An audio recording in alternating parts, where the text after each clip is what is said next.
Okay, hi everybody, aloha and welcome to my podcast. I have a special guest with me. His name is JAEMEN BUSBY and he's from Mandate, New Zealand. And hi JAEMEN, aloha. Hello. Hi. Aloha. How do you say hello? Is it kia ora? Kia ora, yeah, and Te Reo Maori, yeah, kia ora. Is that hello and goodbye like aloha, or is it like multi? I think some people do use it as goodbye as well, but typically goodbye would be ka kite. Ka kite. So yeah, kia ora is typically hello. For good morning, it'll be morena. Oh, okay, awesome. For the people that are watching, and welcome to all of you folks too, if you can introduce yourself and tell us who you are and what is Mandate. So my name is JAEMEN BUSBY, born and raised in Auckland, New Zealand.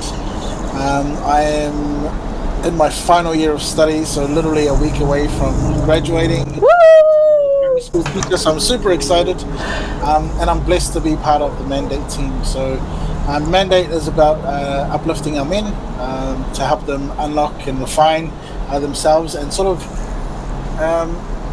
of step up to the mark a little bit more than we have done in the past. So it's just essentially helping men have normalized those conversations, those really uncomfortable conversations that I'm sure everyone sort of has been around before in the past. So yeah. Thank you. Mahalo. And what is your profession? What do you do for a living? So teaching essentially is the big push. So I'm doing a bit of relieving in that until graduation. But I'm a full-time student. I juggle Mandate and a few other endeavors, but I think teaching is sort of where my heart is at. Only because I know the impact that teachers can have on children.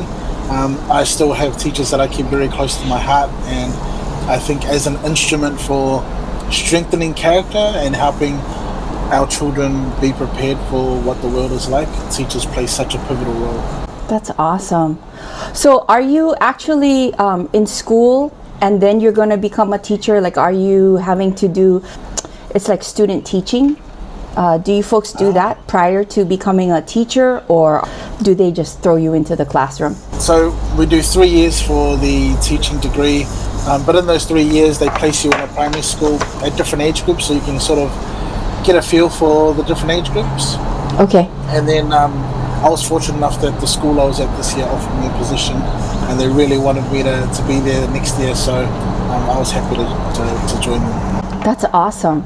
Can you explain what is, because we have elementary school, which is kindergarten to 6th grade now. Middle school, it used to be intermediate school. Somewhere along the line they changed it, and that's 6th through 8 or 7th through 8th. And then high school, which is 9th through 12th.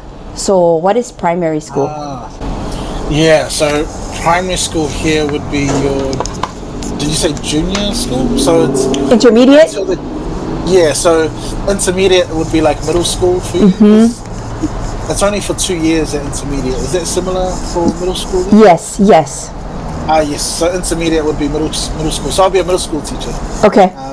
And then, yeah, your high school would be like a college/high school. Okay. So what is college? Because for me, college is like university. So university, yeah. Oh, okay. So we just call it university or uni, but our college refers to high school. I forget that college for you guys would be university for us. Okay. Oh, okay, great.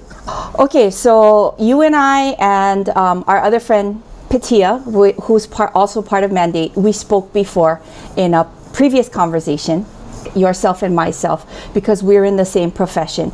I was thinking about teachers who are planning to move to places like this, in the Pacific, and are new to the culture. And so those of you out there, if you are teachers, this is a perfect conversation for you if you know teachers, or also if you're planning to move to a place like this. But in Hawaii, there's a real shortage of teachers. And so a lot of the teachers come from the continent or the continental United States. And what they realize when they come is our lifestyle, our just way of life is different. And so when they move here, they realize that it's kind of like stepping into a different place. What would you say to new teachers and teachers moving to places like this? I think definitely keep an open mind. I think there's a real opportunity there to culture swap and to learn from another culture. I think that's kind of the beauty of being able to teach in different places. And I think for a lot of us that are born in New Zealand that sort of don't have strong ties to the islands, we've had to rediscover those links for ourselves. Yes. And so I think teaching is a really great opportunity to reconnect with some of those ancestral roots. And our children, some of those children have so much cultural knowledge, and there's such an opportunity to learn from them as much as they are learning from you. That's awesome. So yeah, I definitely think there's a lot of untapped potential in that sort of learning space there for both teachers and people that are visiting or coming from different parts of the world. That's awesome. I like what you just said about, being open, because a lot of times, at least for myself, I don't know if it's ego or whatever, but in the past I felt like as the teacher, and teacher is kumu in Hawaiian, but as the teacher in the classroom, I had to have all the information. I had to have all the knowledge. I had to provide everything. But like what you said, the students are a wealth of knowledge too, as far as who they are and what they come to, what they bring to class. Definitely. And it's interesting the way that teaching has changed over the years. Yeah. Because obviously growing up, it was exactly like that. The teachers were the central source of knowledge, and whatever they said was gospel.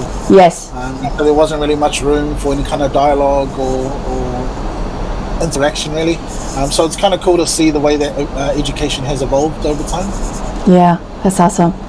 It reminds me of a story. I was in a conference with a couple of other teachers, and we were kind of brainstorming, and she was saying that she wanted to teach the children how to climb the tree and take the coconut off the tree and husk the coconut, but she didn't have knowledge herself.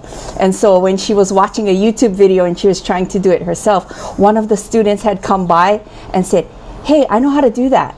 And he actually taught her how to do it, and she was like, "Hey, would you mind if I pull you out of your class and you can teach my students how to do it?" And he was like, "Sure, I do this for a living, me and my family, we do that." And he climbed the tree and he pulled it down and he husked the coconut and he did everything, and she was like, "Wow, this is amazing," and so that's amazing. What an awesome story. And that's exactly that kind of example is the sort of approach that we should take when there's opportunities like that come up. You just have to roll with it and step back a little bit. We don't always have to be front and center every time. Yeah, that's awesome. Story. I love that. Awesome. What subject do you teach in school, or what subject will you be teaching for this coming year? So at middle school we're sort of generalized. So whether you're in elementary or middle school, you teach a bit of everything. So literacy, numeracy, inquiry, everything. I think at our school in particular, the only ones you wouldn't teach because they have specialist teachers for would be technology and science. Okay. Yeah, but everything else we teach. What about language, as far as the Maori language, or? The class that I'll be in is called a Maori enrichment class, or a waka haumako class. Okay. So 30% of the instruction has to be given in te reo Maori. So that's been a bit of a learning journey for me, and that's part of why I took the positions, because I don't speak it fluently. I don't speak it very well, but it's an opportunity for me to learn alongside the children and pick that up. But in a regular class, learning a language isn't like a set part of the curriculum. It's sort of an extra bonus that the teachers can do, but it's left up to the teachers to determine whether they want to do something like that or not. Okay. So as far as here we have something that's called immersion, where in Hawaiian, it actually came from New Zealand, Kohanga Reo, and this was Punana Leo, immersion schools where they teach it only in Hawaiian, speaking Hawaiian to teach math, science, whatever it is. And I used to teach that like years ago, but now I teach English ed community. That's really interesting. Yeah, Kohanga Reo is amazing. And when we do have some Maori immersion schools like set up specifically for te reo Maori. But yeah, Kohanga Reo is amazing. There's a lot of good research about the effectiveness of that style. So how are you going to teach 30% of your class in the Maori language? Like you just do lessons in it, or how does that work? We do song practice, like waiata practice. We have kapahaka, so the cultural performance aspect of it. And then we have dedicated time every day to te reo, so learning basic sentence structures, building our vocabulary, and then the basic instructions around the class are typically given in te reo. Wow. What is te reo? What does that mean? Te reo Maori, sorry, it's, whenever I say te reo, it's just the language or the words for Maori. Okay. So what do you actually call the language? Is it called Maori or? So people say Maori or te reo Maori. Oh, okay. That's so interesting because we're connected by our language. Te reo would probably mean in Hawaiian would be kaleo. Oh no, I was just going to say it's fascinating, the connections between all of our Polynesian brothers and sisters. Wherever you are, we're essentially all tied together, and it's amazing. There's so many words that are quite similar, like slight changes between our languages. Yes. So you can kind of get a feel for what someone's saying. Yes, I love that. Aotearoa is on my bucket list. I told you before that's on my bucket list. But Aotearoa is Ao is cloud in Hawaiian. Tea or kea. I don't use the T's, but there's a dialect or a peoples on an island, Ni'ihau. They speak with the T's in Hawaiian. Kea, like white, also means like a fair-skinned person. And loa is long. So the long white cloud. Is that the same? That's the same, right? That's literally what it means. And Maori is the land of the long white cloud. I love it. There we go, connections. Polynesian peoples that live within the islands, sometimes there's disagreements, or there's been a couple things in the news with a Micronesian boy. This was like probably a year ago, and I noticed in my school, just being aware as a teacher, the different Polynesians, like, oh, these people and these people and these people.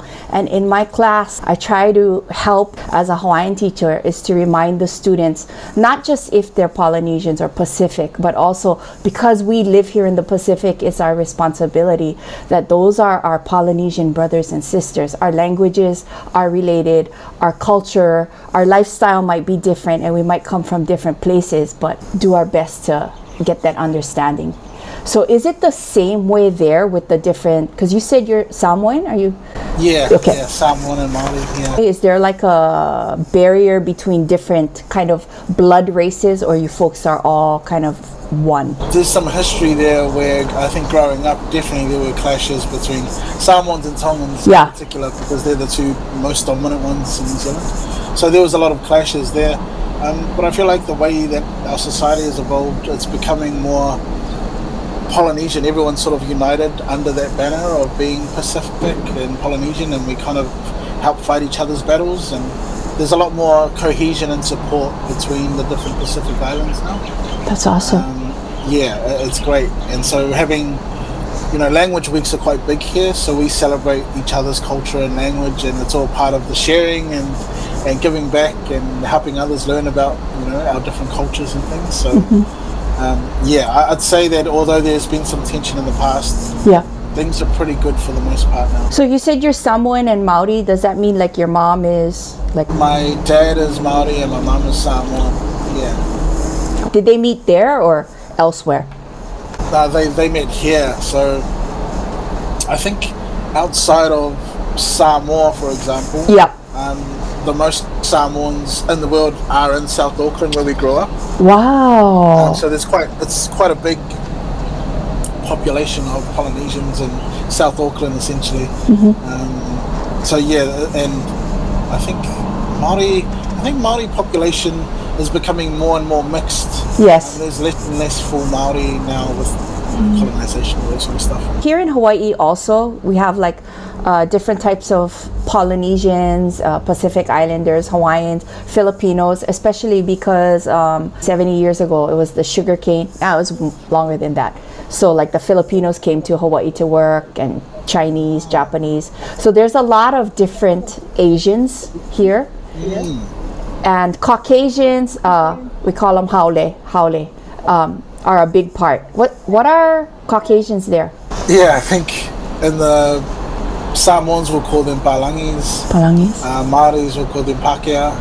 Are they a large population? I mean, like the breakdown? Yeah, I think they're the most dominant population. So the majority of New Zealand is Pākehā, and then it sort of sifts down to Maori and I think even Maori and Pacific have been even lower now. So I think it might be Pākehā, Asian Indian, Okay. Polynesian Maori. I thought I read someplace that there's a large population of Chinese also. Is that true? No, I'd say so, yeah. It's funny because I think we have early links with Chinese coming over and helping with the labor shortage and all that sort of stuff. Okay. In the colonial days. So they do have like ties to our country, but there is definitely more and more Chinese in the country. So it's quite a melting pot. It's a mixing pot of cultures now. Sometimes, and even myself included, because we've been, I don't want to call it indoctrinated, but westernized. You know, a lot of the education is from the Western system. A lot of the ties to the Aina or the land, even as Polynesians and Pacific Islanders, don't know. I mean, I had to learn the language in school. So how do you get that tie back to the place that you are at, as far as Polynesian, Pacific Island teachers, even teachers coming from other places? How do you get that tie? Tie to the land, that's a tricky one. Just because everything, you're right, in the way that we've sort of adopted this Western system of education, it makes it hard because in the Western lens, maybe more so now than before, but there's still issues there. But Indigenous culture has never really been a core part of education. Yes. Here, it's always been something that's either been looked down upon in the past or pushed to the sides currently. Yes. I mean, there's efforts to try and embrace, like, sort of merge the two. But I think at the end of the day, teachers are people, and unless they have those values within themselves and that passion to go in and immerse themselves in the history and the culture and all that sort of thing, it's always going to be an uphill battle trying to convince other teachers who have their plates full and have all sorts of stuff on, but to try and convince them of the perks and the benefits of immersing yourself in the culture and learning about the whenua or the land and the people that inhabit it. So yeah, I wish I knew the way forward, but it's a bit of a tricky one. I see that also. That's something that's in my mind also, kind of percolating when I see new teachers that come to our school and they come from somewhere else. I'm thinking, how do I help them? Is there, and I'm not an expert. I don't want to come across as being like, hey, this is how you're supposed to, do it. But I'm sure that there is that when you come to a different place, it's like, whoa, this place is different. And they need that kind of bridge, you know what I mean? Yeah, and I think that's a big part of why I want to travel and teach in other places where the culture's a lot different from here. Because I want to see what it's like being on the other end and having to soak in a culture. I mean, I'm enthusiastic about it now because I've lived here all my life. I'm familiar with aspects of Maori culture. Yeah. But would I still be that enthusiastic if I'm placed somewhere in Europe where I've never been and I don't know anything about the culture? It'd just be really interesting to be on the other side of that. As far as here in Hawaii, the population of teachers, like for myself, 70s and 80s, I'm probably a little older than you, but the population of teachers in our school were haole, Caucasians, and then Asians, Japanese especially, started to rise up as the place became, we became a state and all of that stuff. So those are primarily the two teachers or races that I saw, was the haole and the Asian, Japanese. So what would you say is the primary race of teachers there? Yeah. So mine would have been 80s, 90s. Yes. But for the most part, Pākehā for sure. Yep. The dominant one. But interesting that Asians was for you, because Indians was the other dominant teaching. Yeah, so it was mainly Pākehā and Indian were our teachers. East Indian. Occasional Polynesian, but Indian and Fijian Indian. Okay. From East India, right? Like not like Native American Indians, but no, right. Sorry. Yeah. Yeah. Wow. Why is that? Is that because of the past history? Yeah, I'm not sure. sure. I don't know too much about how that came to be, but yeah, we just had a lot of I think a majority of my teachers, especially in secondary school or high school, yeah, were Indian. And even now, I think probably the biggest discrepancy would be how many male teachers there are, because for the most part, it's mostly all female. Yeah, yeah. Really rare. Yeah. Yes. Is that the same for you? Yes. I think that's everywhere, isn't it? I mean, I would say so. Even the stereotypes of teachers that you see, curriculum, you see the female teacher. And that just continues, right? Yeah. I also feel for myself on my own shoulders, and I don't know if it's a burden that I myself carry, but I haven't seen a lot of teachers like myself I'm mixed. So I'm Japanese, Hawaiian, and Filipino. And but local teachers, as far as being native, just those types of teachers, like I said, Caucasian, Haole, and Asian. And I'm also Asian, but just pure Asian. Yeah, that's interesting.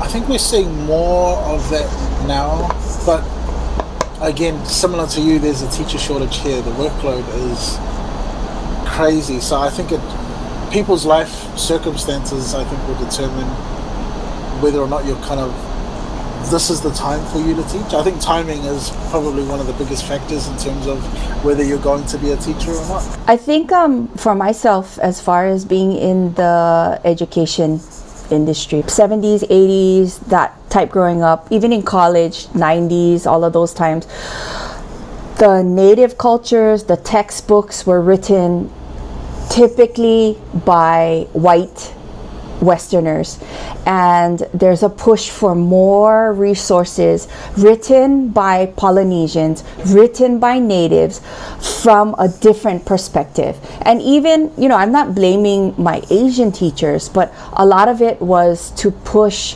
the way of America. Can I say indoctrinate the way of America, the history of America, and that way, versus the native way of thinking and the native history. And I didn't learn a lot of that growing up. Did you? No, they've done a curriculum refresh, because they would teach history in schools, but it would always be from the Pākehā perspective. Yes. And so the history never really acknowledged Maori other than, as the sort of losing side of this colonization battle.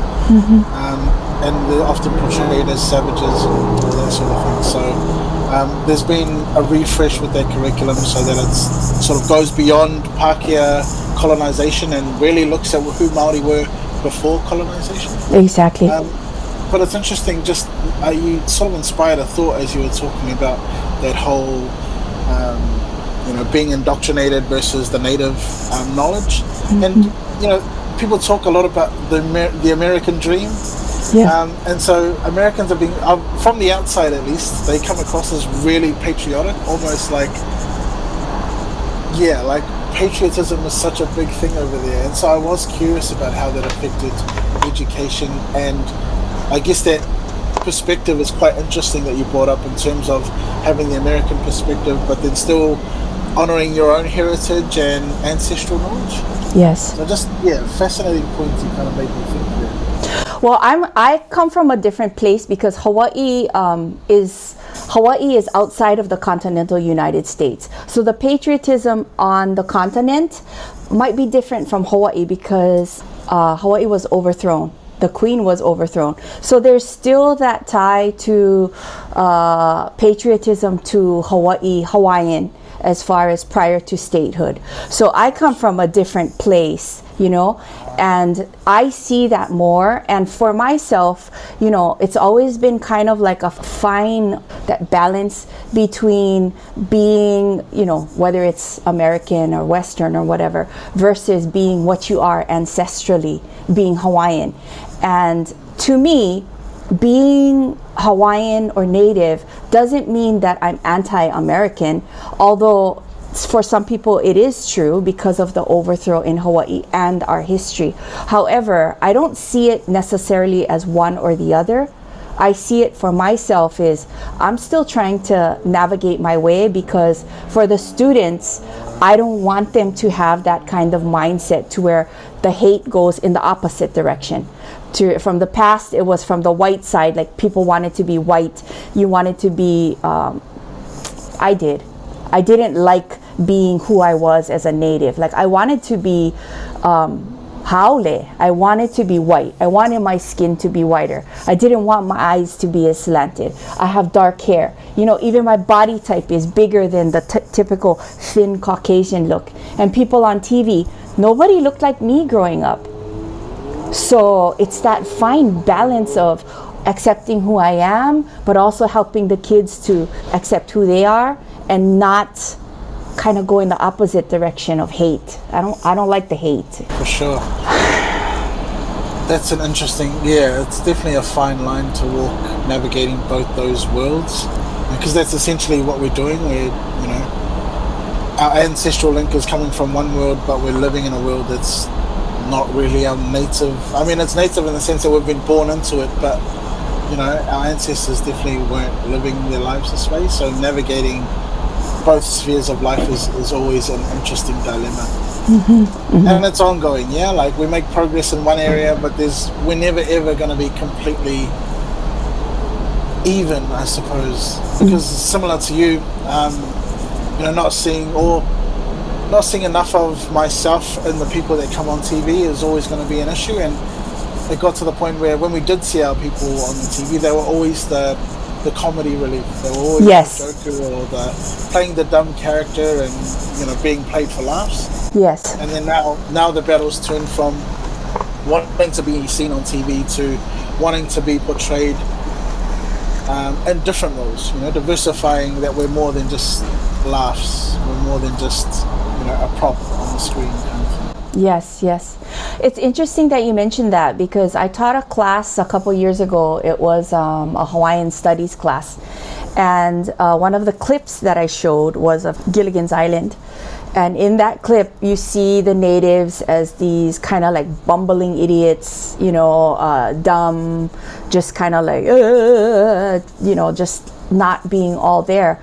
And one of the students said, as far as the native peoples, the prehistoric time, and the language that we use for natives also to me is degrading as well, like prehistoric and primitive. And so we talked about it. And for myself, it's also a place of checking my ego, because as far as being native is concerned, like when people are like anti-native, I can feel myself like rising up like that. And I have to remember that there's two sides, and I want to have that discourse with the kids so that they don't feel like my way is the right way and you have to think like me. That's the past. But that I'm open. My mindset is open.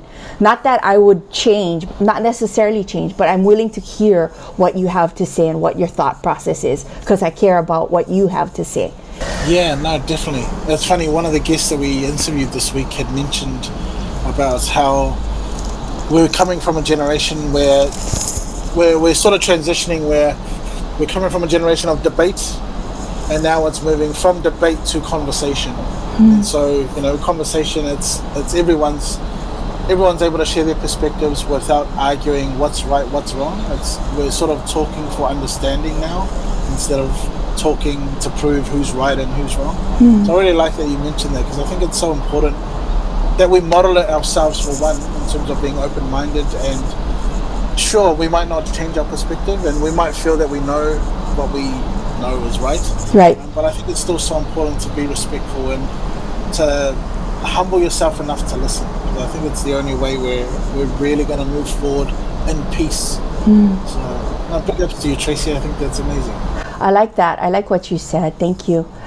As far as, because we're both on social media, Mandate and also for myself, but my girlfriend told me she watched this special and it was really interesting about social media, that like on Instagram, and please forgive me, I don't know exactly what the data was, but she was saying that on that special that she was watching, whatever you like or whatever ads come on that you like, your opinion, they'll give you more things that will kind of back up your perspective. And even even texting, I find that when I text something, I'm like, hey, I see that on Instagram there's ads coming up about just what I was talking about, like, I don't know, hair dye, or is this thing like reading my text? I don't know. But she was telling me that that's what happening is on social media. It's to this place now, and it's very divisive in America, because there's like the Republicans and the Democrats. It's two opposite sides and two different types of mindsets.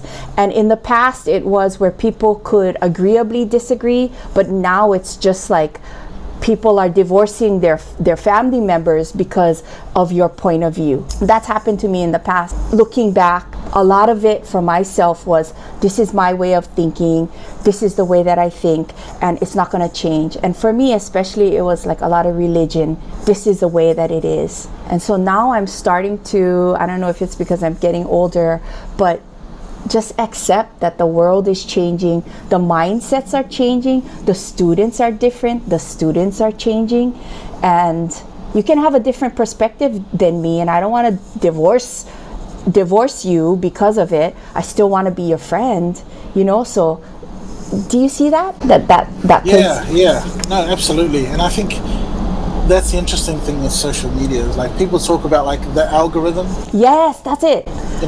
And there's so much, like, I don't think many people really look into the terms and conditions or the fine print when they're installing apps and giving them permissions to access your contacts and all that sort of stuff. But I think it's a really great exercise. Like, there's often times when me and my wife are talking about something just in the house, and obviously we have our phones on us and we have Alexa, and then we got to sit down and watch something on YouTube while we're eating as a family. Yes. And the ads are all about something that we just spoke about not too long ago. Yeah. So it's crazy how it all works. But to your point about the Democrats and Republicans, someone had mentioned something somewhere about how social media, people love to comment about things they disagree with. Yeah. And so if something incites you and just triggers you, you're on there. People are on there commenting about, arguing about what. Yes. And so the world's becoming a place, at least online, where the content that's on there is designed to make you feel strongly enough that you'll go on and spend more time there. And often that comes down to politics is a really great example of it. Yes. Because people will just get triggered about politics all the time. And then it just starts this back and forth. And Yes. who wins at the end of the day? The platform that the argument's taking place on. So Yes. I listen to a lot of audiobooks, and I like Brene Brown.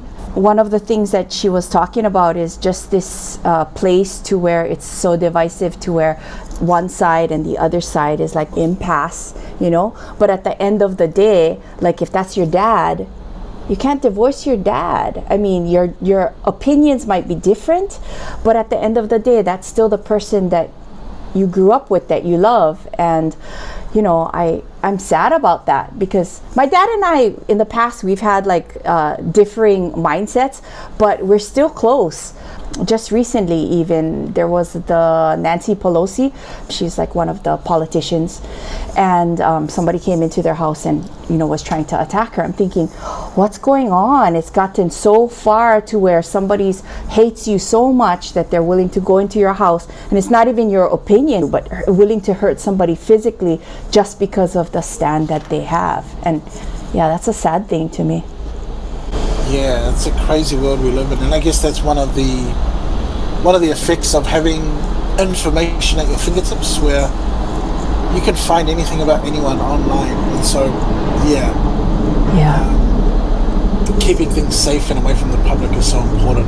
Right. My wife is really things like even photos of children now. We had an incident in our family where one of our family members had been posting photos of their kids, and a stranger had taken the photo, sort of cropped the child out of the photo, and was claiming that the child was theirs in their own private circles. Yeah. And it's crazy. I mean, we're in New Zealand, so we were just like, who does that at this corner of the world? It's such a small place. Mm-hmm. You're bound to know someone who knows you. Mm-hmm. So it's just crazy how no one's safe online unless you're really disciplined and private about everything. Anything that goes online these days, yeah. How do you see, it's the LGBTQ plus community, navigating it for your students? Yeah, that's an interesting one, because I don't know what the state of education is in relation to that is all about. I know here teachers, and this has been a sort of point of division with some teachers. Yeah. I've had people that are studying sort of drop out because of that, because where all the teachers are being encouraged to sort of support LGBTQIA, but if people for religious reasons might not believe in that, they're sort of feeling like they can't with good conscience promote that if it goes against their beliefs. So it's a bit of a minefield at the moment. I guess as a teacher we don't really have a choice. We have to support our students there. Yeah. Personally, I mean, I'm religious. Yes. To me, people are who they want to be, and so my goal is to support human beings, to support children regardless of their association, their parents' association, and what their stance is on it. So I'm still navigating how I can do that best. So I'm not sure. I don't have anything concrete other than, as a teacher, we have to support it, and we have to support our children through if they're going through those journeys. But as for practical things, I don't have anything practical at the moment. It's still a work in progress. Thank you for being honest about that. It's like fafafinge, I think it is, but for us it's mahu. I am more spiritual, not religious. I'm trying to still navigate my way, but also just supporting the individual as a person. And even the gender roles, if you want to be called he or she or they or whatever it is, I still mess up. I'm like, I make mistakes. But the kids, I feel like if they know that you're meeting them halfway, they appreciate that, That's 100% right. And like, kids are, they're not dumb. They can tell when someone's making an effort, and then and they'll let those mistakes slide. But they also know when you're not being genuine and Yeah, no, I agree 100%. One of my questions is, how do you be a role model for your students, especially Polynesian students? I think it is important for all teachers to be role models for their students. And I think for me in particular, because 95% of my class is Maori or Polynesian, I think even more so. I've been told by many teachers and principals before about the importance of male role models, especially because there's not many of them, and some of these kids, they don't have dads or fathers, and so it puts more an emphasis for me to be a role model of sorts, not to try and be their father or anything, but just to let them know that just because your father isn't there doesn't mean you can't open up and have a fatherly role model in the school. But I think for our Maori and Pacific and Polynesian children, I think it's really important for us to help them navigate that aspect of their identity, to take pride in it. Because like you mentioned, growing up, I was always trying to fit in with the Pākehā. Because they were always the mainstream, they had everything, and I wanted to be a part of that. And so I felt like the only way to be successful was to drop everything unique about me and be like everyone else. And only in adulthood now I realize how special that uniqueness is.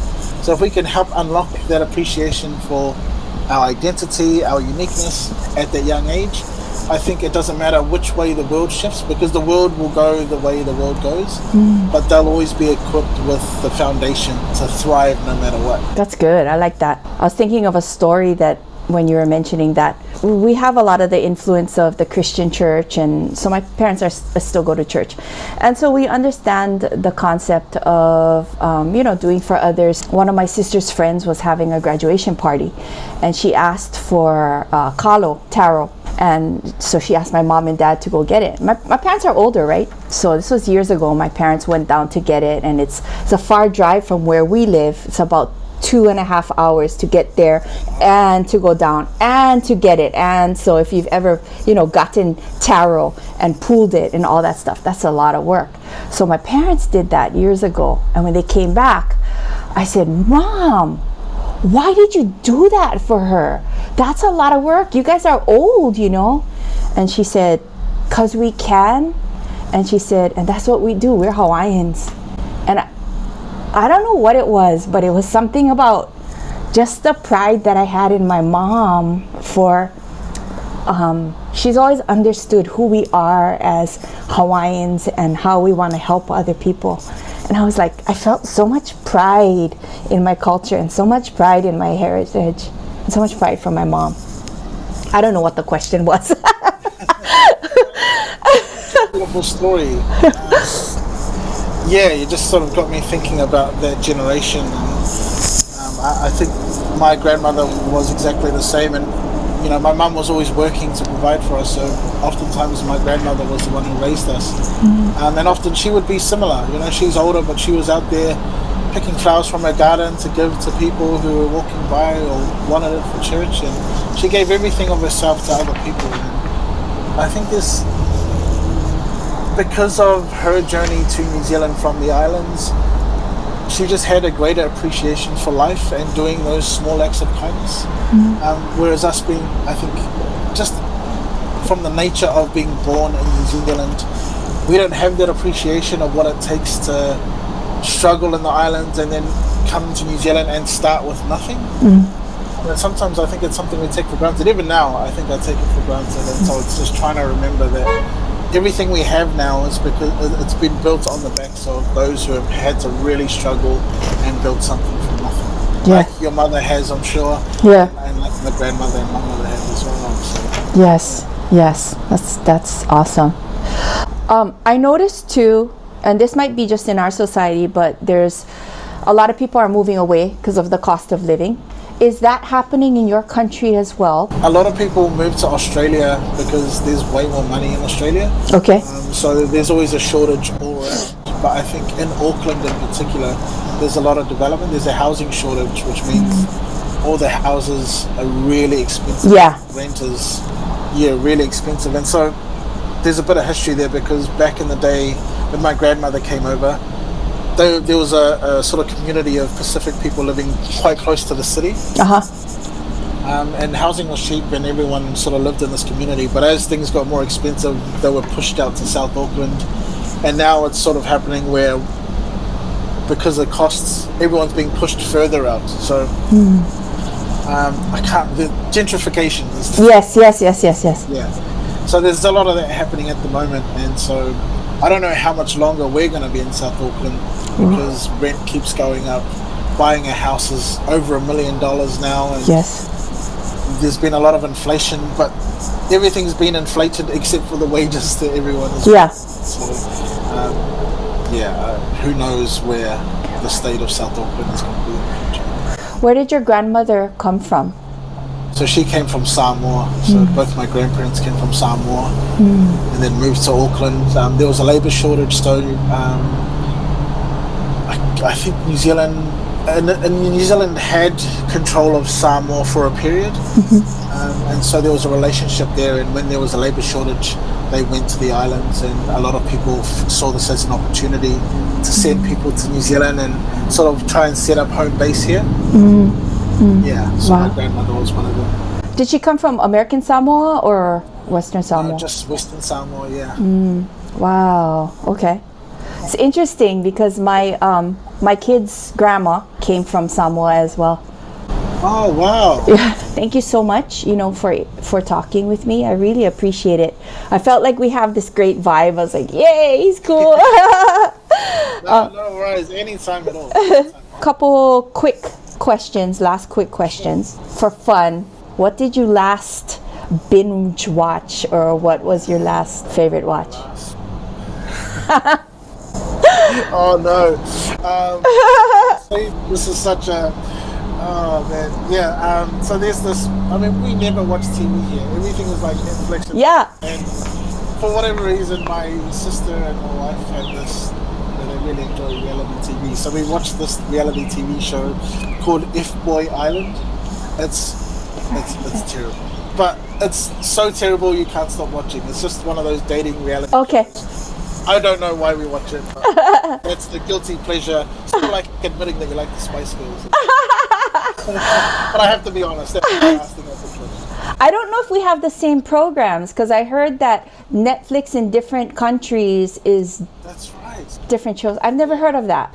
And as far as, favorite creators, we love Mandate New Zealand. Who else are like some of your favorite content creators?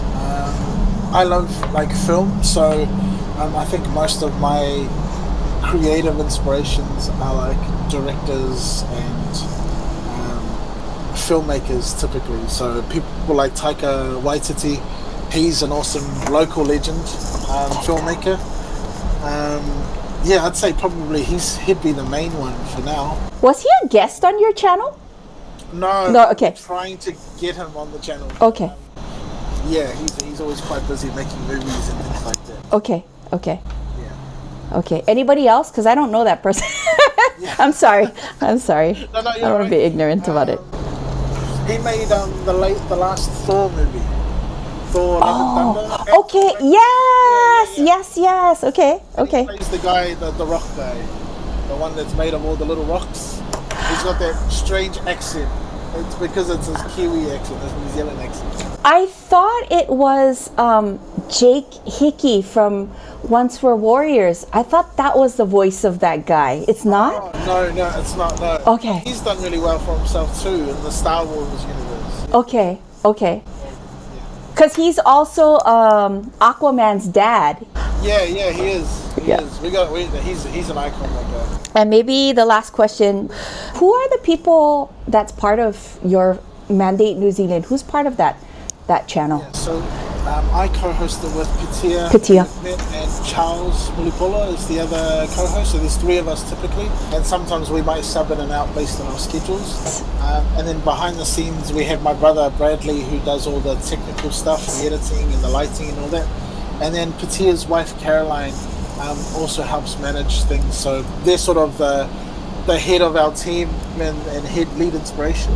And then Bradley's wife also helps with sort of some of the social media posts. So you guys are awesome. Totally. I love it. Thank you. You're welcome. How can we support, because your channel is about men, Mandate, right? And having a safe space for men to just take off their armor, just to talk, that type of thing, right? So last time I spoke to you folks, I was saying how men can support us, women, but how can women and people support men, would you say? Yeah, that's a tricky one. That's funny because we've gotten messages from women before, and like you mentioned, our show, although we're talking really about men's issues and helping men sort of unpack that, it's also quite interesting to see how women can take that knowledge and sort of work with their men in their relationships. But I think in terms of supporting men, it's helping men have those conversations, like help them be vulnerable. And sometimes at the end of the day, it comes down to the man to trust. But at the end of the day, I think every single one of our guests has thanked the woman in their lives, whether it's their wife, close friends, sisters, mothers.